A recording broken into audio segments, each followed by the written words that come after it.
बोलो विष्णु भगवान की जय। कार्तिक मास की कथा। एक ब्राह्मण ब्राह्मणी थे। 7 कोस गंगा यमुना नहाने जाया करते थे। ब्राह्मणी बहुत थक जाती थी। एक दिन बोले कि कोई बेटा अगर मेरा होता तो बहू भी आ जाती।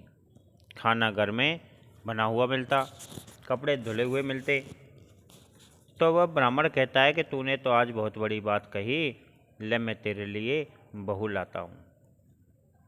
एक पोटली में आटा बांध दे, उसमें थोड़ी सी मोहर असरपी डाल दे।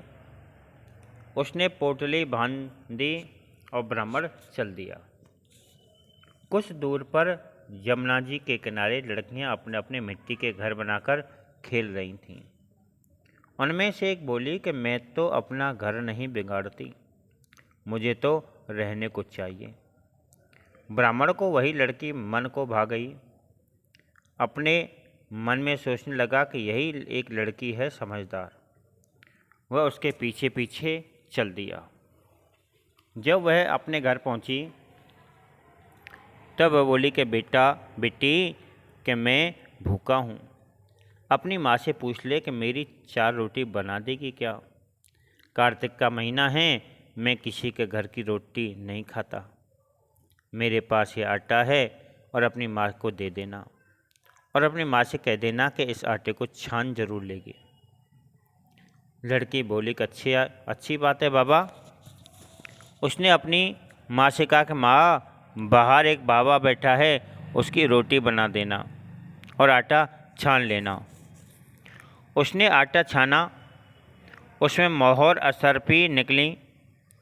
वह बोले कि इसके आटे में इतनी मोहर असरपी हैं तो उसके घर में कितनी होंगी। जब बाबा रोटी खाने बैठा तो उसकी माँ बोली, बाबा क्या तुम लड़की की सगाई करने जा रहे हो क्या। बाबा कहने लगा कि मेरा लड़का तो काशी जी पढ़ने के लिए गया है, अगर तुम कहो तो इस खंडे कटारे से तुम्हारी लड़की को ब्याह कर ले जाऊं। वह बोली कि अच्छी बात है बाबा। वो ब्याह कर ले आया। आकर बोला, रामू की माँ किवाड़ खोल, देख मैं तेरे लिए बहू लेकर आया हूँ। बुढ़िया बोली, दुनिया तो मारे बोली तू भी मार, हमारे 7 जन्म से बेटा नहीं है तो बहू कहाँ से लेकर आ गया। कि नहीं, किवाड़ तो खोल।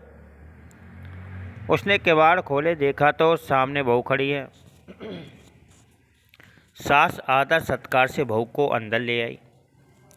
बूढ़े बुढ़िया नहाने जाते, बहुत सारा काम करती, खाना बनाती, कपड़े धोती, रात को उनके पैर दबाती। इस तरह से बहुत समय निकल गया। सास बोली, बहू चूल्हे की आंच ना बुझने दियो, मटके का पानी ना ख़त्म होने देना। एक दिन चूल्हे की आंच बुझ गई। बहू भागी भागी पड़ोस में गई। बोली कि पड़ोसन, मुझे थोड़ी सी आंच दे दो, मेरे चूल्हे की आंच बुझ गई है। मेरे सास ससुर आते ही होंगे, सुबह 4 बजे के गंगा यमुना नहाने के लिए गए हैं। पड़ोसन बोली कि तू बाबरी है क्या, तुझे तो ये यूं ही उठा कर ले आए, इसके 7 जन्म से कोई बेटा नहीं है।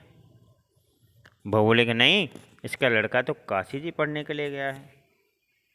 पड़ोसन बोली कि नहीं, ये तो झूठ बोल रहे हैं। बोली कि अब मैं क्या करूं। उसने कहा कि एक जली फुली रोटी बना, अलौनी दाल कर दे, खीर की कढ़ाई दाल में डाल और दाल की कढ़ाई खीर में डाल दे। उसको पड़ोसन की सीख लग गई। उसने ऐसा ही किया। सास ससुर आए, आज तो ना तो आदर सत्कार किया और ना ही कपड़े लिए। खाना लगा दिया। सासू बोली, बहू ये क्या है, ये तो जली फुली रोटी है, अलौनी दाल है। बहू कहती है, खालू सासू जी, तुम तो एक दिन ही खा लोगी तो कुछ नहीं होगा, मुझे तो जीवन भर अलौनी ही रहना है। सासू बोली, बहू को तो पड़ोस की सीख लग गई। बहू रात को तो सो गई। सुबह भागी भागी फिर पड़ोसन के पास में गई। बोली कि पड़ोसन, अब मैं क्या करूं। बोले कि 7 कोठे हैं इसके यहाँ, 7 कोठों की चाबी मांग लेना। जब सासू जाने लगी तो बहू आगे खड़ी हो गई। बोली कि बाद में जाना, पहले मुझे इन 7 कोठों की चाबी दे दो। ससुर बोला कि चाबी दे दो, आज भी इसका कल भी इसका, हमारा क्या है, आज मरे कल दूसरा दिन। पीछे से बहू ने कोठे खोलकर देखा तो किसी में अन्न है, किसी में धन है, किसी में बर्तन है, किसी में कपड़े का टूट भंडार भरे पड़े। 7वां कोठा खोलकर देखा तो उसमें गणेश लक्ष्मी, पीपल पथवारी, कार्तिक के ठाकुर, राई दामोदर, तुलसी जी का बिड़ला, 36 करोड़ देवी देवता विराजमान हैं। गंगा यमुना बह रही हैं। तिलक छापे लगाए चौकी पर बैठा एक लड़का माला जप रहा है। बोली कि तू कौन? कि मैं तेरा पति। के बाड़ बंद कर दे, मेरे बाप आप आएंगे तभी खोलियो। अब तो बहुत खुश हो गई। 36 प्रकार के भोजन बना डाले, 16 श्रृंगार किया और रांची माची डोले। सास ससुर आए, बड़ा प्यार से उनसे बात करी, उनके कपड़े धोए, खाना खिलाया। बूढ़ा बोला कि बहू तो धन देखकर राजी हो गई। बहू सास के पैर दबाती जाए, कहती जाए, माँ जी तुम इतनी दूर 12 कोस गंगा यमुना नहाने क्यों जाती हो, थक जाती होगी, तुम घर में ही नहा लिया करो। सास बोला, बाबरी हो गई है क्या, घर में गंगा यमुना बहती हैं क्या? बहू बोली, हाँ माँ जी चलो मैं दिखाती हूँ। उसने 7वां कोठा खोलकर दिखाया तो उसमें गणेश लक्ष्मी, पीपल पथवारी, तुलसी, कार्तिक के ठाकुर, राई दामोदर, शिव पार्वती, 36 करोड़ देवी देवता विराजमान है। गंगा यमुना बह रही हैं। तिलक छापे लगाए चौकी पर बैठा एक लड़का माला जप रहा है। माँ बोली कि तू कौन? बोला कि मैं तेरा बेटा। कि तू कहाँ से आ गया? कि मुझे तो कार्तिक के देवता ने भेजा है। माँ बोले कि बेटा ये दुनिया क्या जानेगी, क्या जानेगा तेरा घर का धनी पति, क्या जानेगा मेरा घर का धनी पति, क्या जानेगी दौरानी जेठानी, क्या जानेंगे अगल बगल के पड़ोसी कि तुम मेरा बेटा है।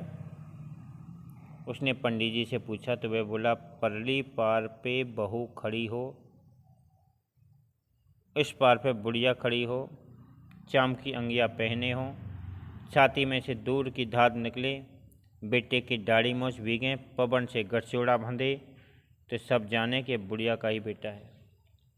उसने ऐसा ही किया, चाम की अंगिया फट गई, छाती में से दूध की धारा निकलने लगी, बेटे की दाढ़ी मूछ भीग गई, पवन पानी से बहू बेटे का गठजोड़ा बन गया। अब तो ब्राह्मण ब्राह्मणी बहुत ही खुश हो गई।